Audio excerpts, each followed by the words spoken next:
Hi weaving friends, this is Ambrosia with Weaving with Ambrosia, and today we're going to go over tie-ups and how they kind of work. So although I'm doing a different pattern on the loom, I'm actually going to show you with a hand weaver's pattern book from Margaret Davison. And the reason why is because this is probably the first book most people get, unless you're using a rigid heddle loom. But this was written before the jack loom was invented. So if you're reading this and you've got a jack loom, you're gonna see all of these X's for the tie ups. Now, since this was before the jack loom, this X is actually where the shed needs to go down, not up. And the jack loom has raising sheds. So with the counter marsh loom, which is what I have, the way you get that shed to go down is quite easy. You tie a longer chain to the upper lamb and a shorter chain to the lower lamb, and then your sheds will go up accordingly and your sheds will go down accordingly. And when you're using a jack loom, it is not a sinking loom shed. So that is something to consider. So basically, if you're seeing a pattern like this, your pattern's gonna come out upside down. So don't worry, you could still keep going. It's not gonna be a big issue, but just keep in mind, if you are using a jack loom, the way you're gonna wanna do this is you're actually going to want to tie up the blank spots for it to face you. So everywhere there is no letter, some people like to draw like an O in there to help them. That's up to you. I'm not the type of person who draws in books, but some people are okay with it.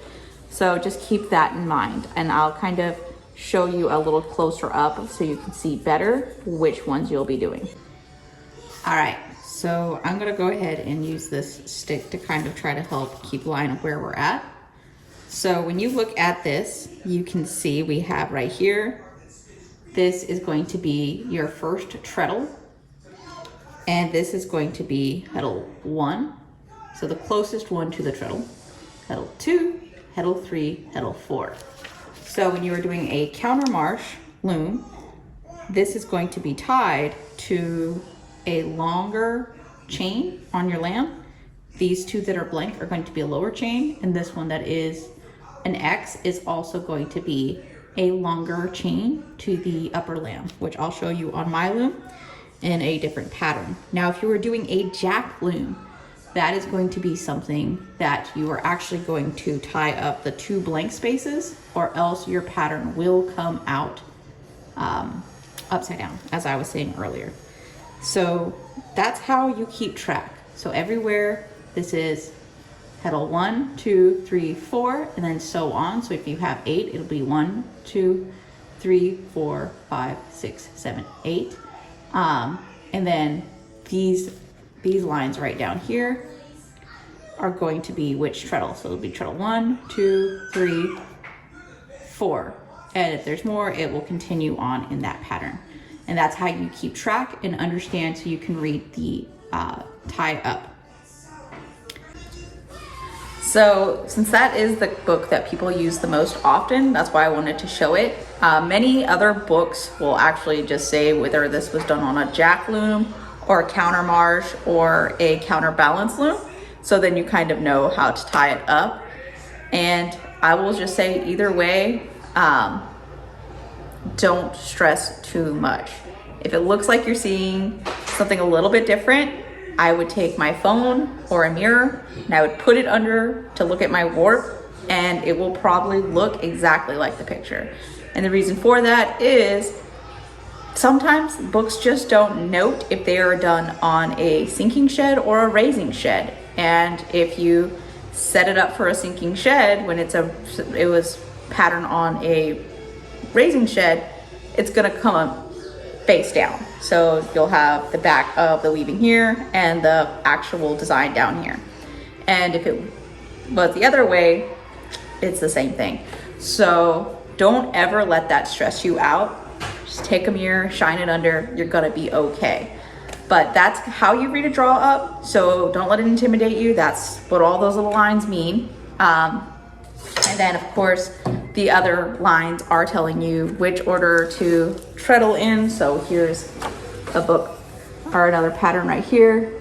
So this is, you know, how you're putting in the strings. You're putting in 1, 2, heddle 1, heddle 2, heddle 1, heddle 2, and then heddle 3, heddle 4. And that's the order you're putting the threads in, and this is the order you're treadling in. So here you're doing, looks like 3, 4, yeah. So, or sorry, 4, 3, 4, 3, 4, 3, 4, 3, and then occasionally you're shooting over to a different step. So it's pretty easy once you know what it is, and now you do. You're off and ready to start making your own awesome designs. All right, so here we have what is called the tie-ups for a pattern. So what you're seeing here is different chains that go through all the slots in our treadles, which is where we actually push down to create the pattern. So you'll see there's actually 2 lambs because I have a counter marsh loom. So what you'll notice is I have this lamb right here and then this one up here. Let me make sure you can see them both. There we go. So what you're seeing is for the lower lambs, there is a shorter chain. And then for the upper lambs, there is a longer chain. So the longer chain is actually what we're matching our pattern to, and the lower one is what is the blank spots on our pattern. Because we want the sheds the upper chains are attached to come down. So these ones are gonna pull the sheds down. And these ones, when we pull them, the shorter chains are actually going to pull the shafts up, which I can show you once I get these completely tied on. So this is what we actually do to create our sheds. So right here, I'm actually going to put in a shorter chain. So I'll show you real quick. I've actually got most of it set up, but I'm just finishing the last set of the chains. Now, for each pattern you do, these will be different generally, unless you have a pattern that allows for multiple items to be made with one tie-up, which is what I intend to do.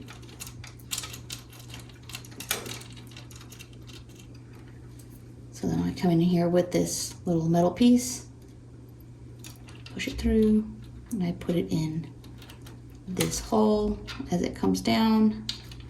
And this is going to be what locks it into place. So it's nice and secure now. And the next one is going to be a longer chain. So I have this chain that's about twice the length. I'm gonna get one of my little pins again. And then back here, go in under.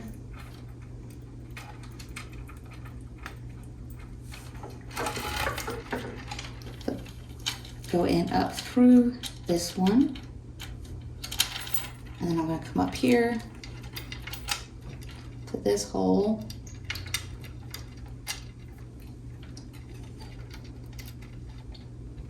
Again, push my way through. Line up with the hole. So you generally do this. Dang it. It's giving me trouble. There we go. So these 2 are done now. So we generally do this when we have no strings attached, because once I get the strings on, it's very hard to fit back here, and it makes it even harder to reach all of these, because right now I don't have anything blocking my way. If I need to go ahead and say reach up here into the heddles, I can push my hand through and reach from both sides. So as I'm trying to get to the ones up here and further up in the pattern, say shaft 1, shaft 2, I can actually just reach in.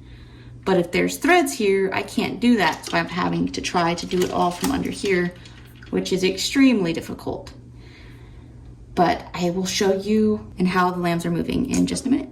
All right, so I went ahead and removed the stabilizers. So as I push this down, you'll see The ones that have the long chains attached are now sinking sheds, and the ones that have the short chains attached are now rising sheds. And that will continue through the entire process, depending on which shed I push down. It creates the sinking and the raising. So if it has a short chain, it is rising. If it has a long chain, it is sinking. So that determines which direction the heddle is moving when you have a counter marsh loom. This is very important because you have to move all of your sheds all of your heddles in order to create a shed. If you do not move one, you will have threads in the middle right there, and you will not have an open shed. So they either need to be going up or coming down. Thanks for watching. I hope you like and subscribe, and have a wonderful day.